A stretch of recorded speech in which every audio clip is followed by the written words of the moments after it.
오늘 하나님께서 우리에게 주시는 말씀은 여호수아 17장 1절에서 13절입니다. 여호수아서 17장 1절에서 13절을 교독하겠습니다. 제가 먼저 1절을 봉독합니다. 므낫세 지파를 위하여 제비 뽑은 것은 이러하니라. 므낫세는 요셉의 장자였고 므낫세의 장자 마길은 길르앗의 아버지라.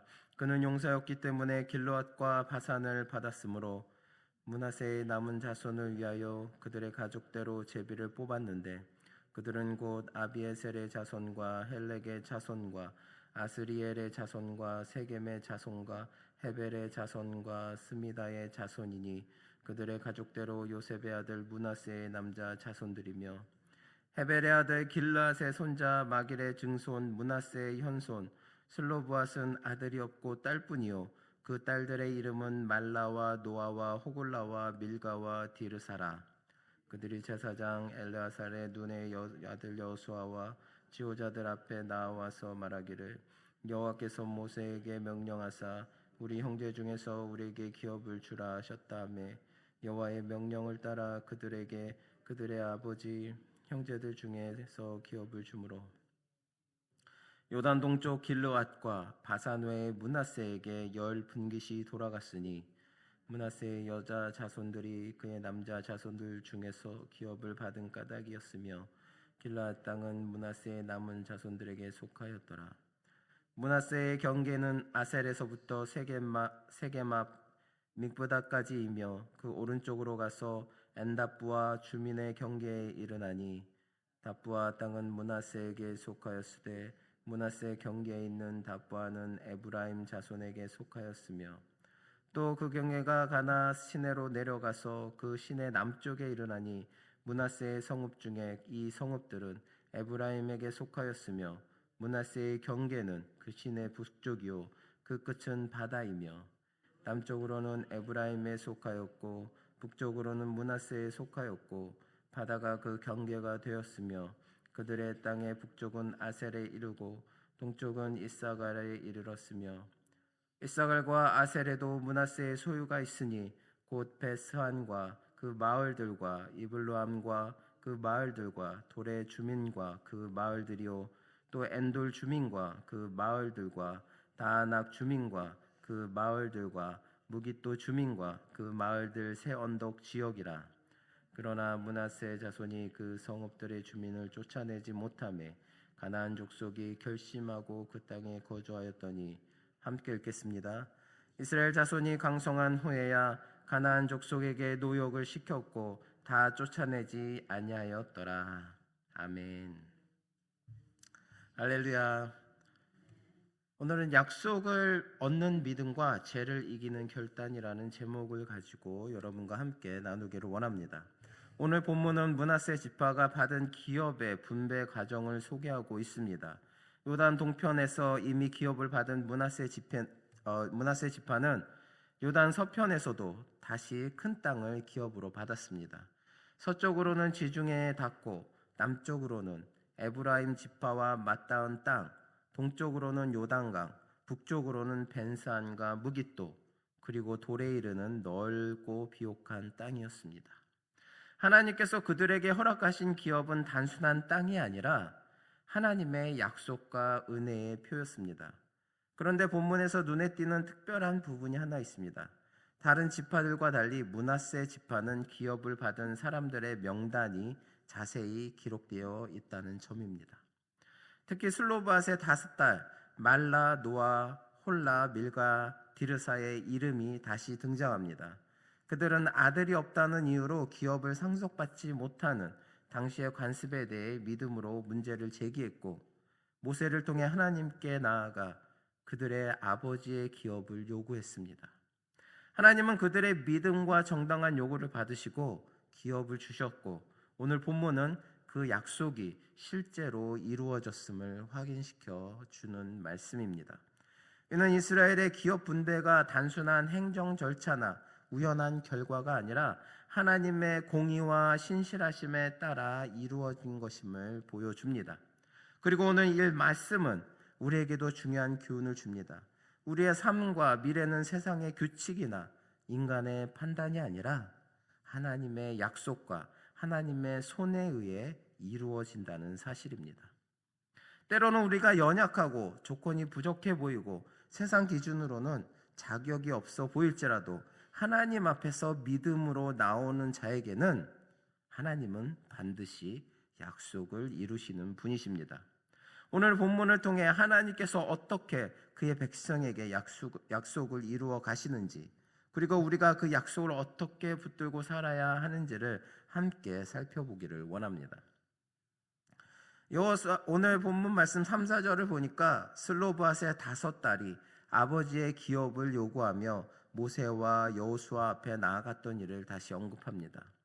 고대 사회에서 여성의 지위는 매우 낮았고 공식적인 공적 논의의 자리에 여자가 나아가는 것은 거의 불가능한 일이었습니다.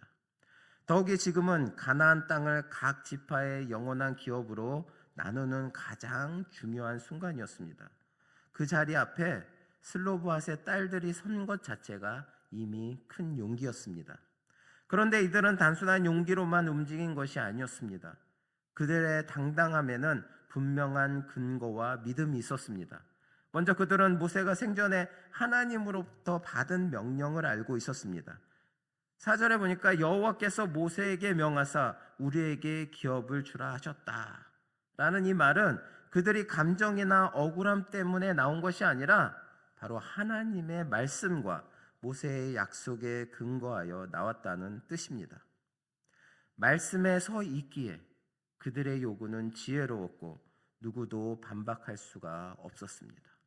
무엇보다도 그들은 기업을 주시는 분이 사람이 아니라 바로 하나님이심을 분명히 알고 있었습니다.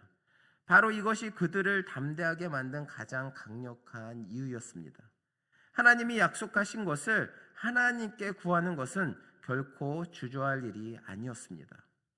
결국 슬로브앗의 딸들은 당시의 문화적 한계와 불리한 조건을 넘어 바로 하나님의 약속을 붙든 믿음의 행동으로 기업을 얻었습니다.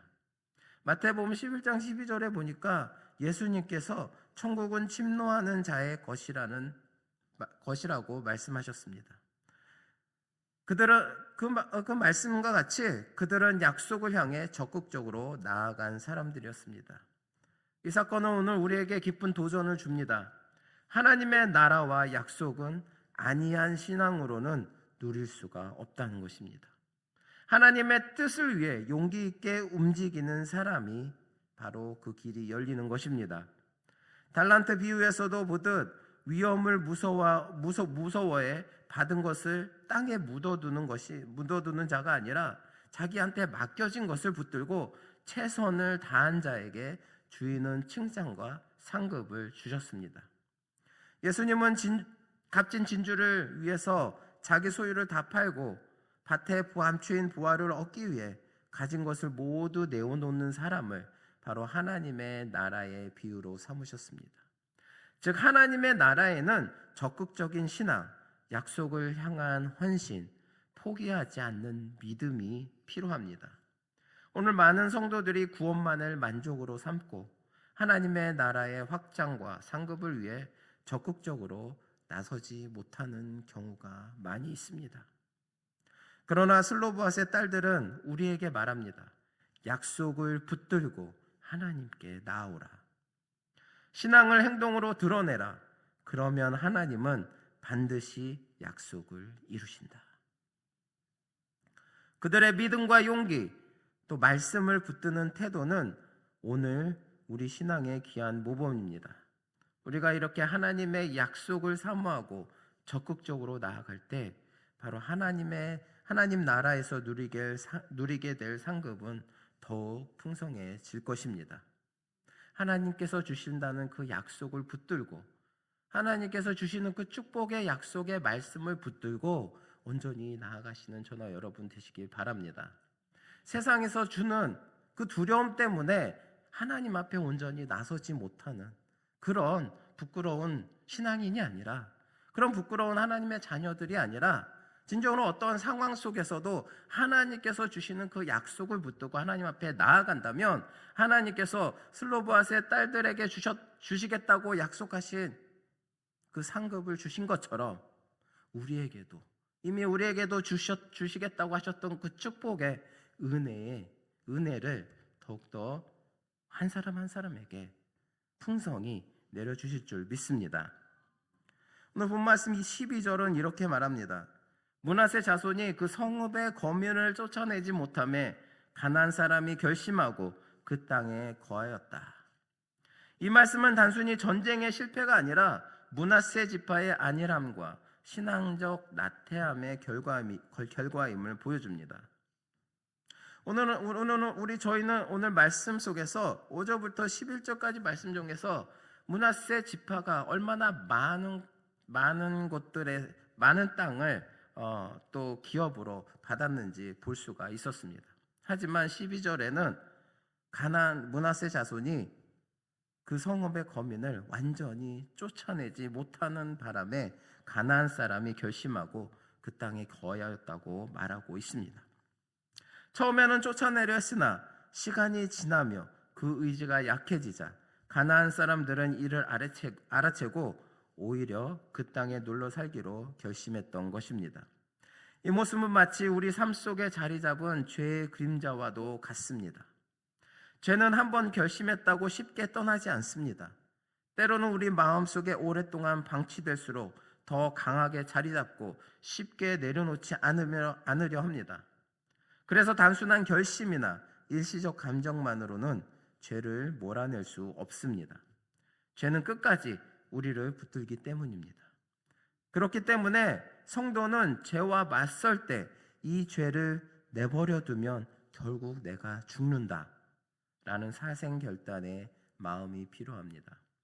이것이 없으면 죄는 어느 순간 우리 삶 깊숙이 자리 잡아 떠나지 않게 되는 것입니다.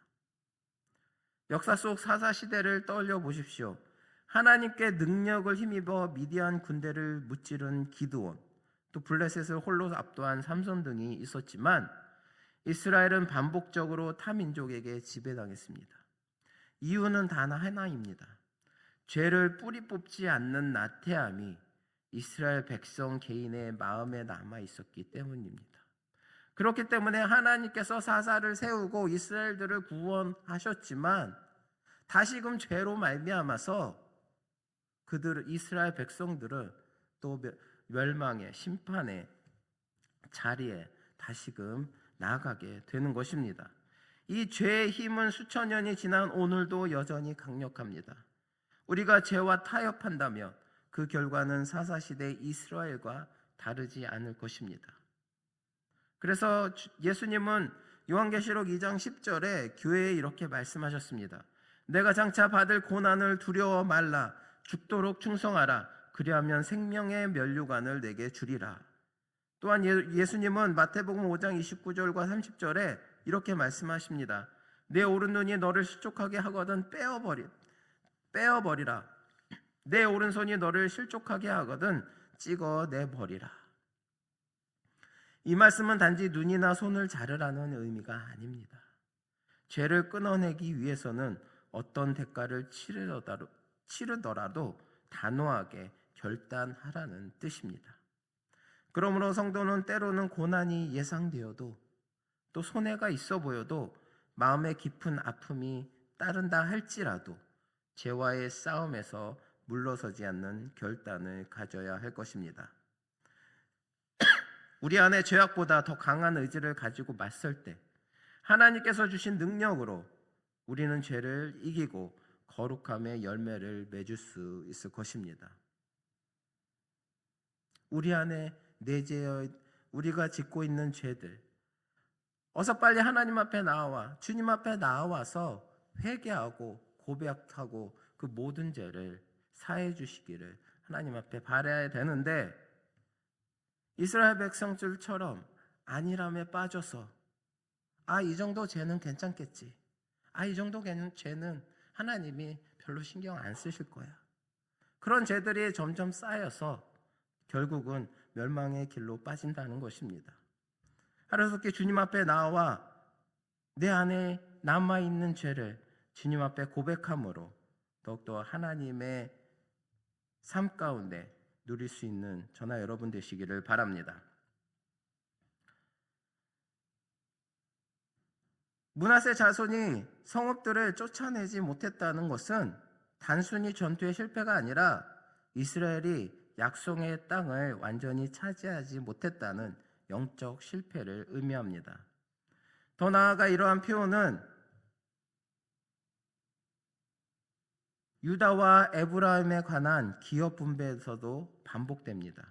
성경은 왜 이런 것들을 강조할까요? 이는 곧 사사 시대의 암흑과 영적 혼란이 예고되어 있음을 보여주는 것입니다. 이스라엘의 죄의 온상을 남겨두었을 때 그 죄의 힘은 결국 그들을 삼키게 되었기 때문입니다. 이 사실은 오늘 우리에게 매우 중요한 영적 교훈을 줍니다. 바로 우리 안에 죄가 남아있는 한 참된 평안을 누릴 수 없다는 것입니다. 죄와 평안은 절대로 함께 머물 수 없습니다. 죄는 아무리 작은 것처럼 보일지라도 그것이 자리하는 곳에 평안은 떠나가게 되어 있습니다. 죄는 우리의 삶과 마음을 흔드는 강력한 파괴력을 가지고 있기 때문입니다. 그래서 이사야 선지자는 이사야서 64장 6절에 이렇게 고백합니다. 우리의 죄악이 바람같이 우리를 몰아가나이다. 바람에 밀려 흔들리는 것처럼 죄가 우리 마음을 지배할 때 우리는 결코 안정될 수 없다는 것입니다. 실제로 우리로 경험합니다. 죄를 범했을 때 혹은 죄를 회개하지 않은 채 마음속에 남겨두었을 때 우리의 마음 깊은 곳에 불안, 두려움, 또 무거움이 자리한다는 것을 다들 경험하셨을 것입니다. 그 어디에도 참된 평안은 없습니다. 그렇죠? 그러므로 우리는 우리 안에 죄를 남겨두어서는 안 됩니다. 그 죄가 크고 작든 오래되었든 잠깐 스쳐 지나간 것이든 모든 죄는 회개로 깨끗이 정리해야 합니다. 또한 죄가 다시 우리 안에 들어오지 못하도록 경건한 삶을 유지하며 말씀에 복종하며 죄와의 선한 싸움을 계속해야 합니다. 내가 열심히 신앙생활하고 열심히 예배드리고 열심히 주님 앞에 봉사하고 있는데도 나에게 평안이 찾아오지 않고 있다면 무엇이 문제일 것일까요? 무엇이 문제인가요? 바로 내가 하나님 앞에 고백하지 못한 죄가 남아있기 때문입니다. 그렇기 때문에 평안하지 못한 것입니다. 그 죄를 회개하고 씻어버려야 하는데 그저 예배로, 그저 봉사로, 그저 예물로 그것들을 대신하려고 하니까 평안하지가 않는 것입니다. 평안은 죄를 끊어낼 때 주어지는 하나님의 선물입니다. 그러므로 우리는 오늘도 영적인 방심을 버리고 우리 안에 은밀히 남아있는 모든 죄를 주님 앞에 온전히 내려놓고 참된 평안을 누리는 삶을 사시기 바랍니다.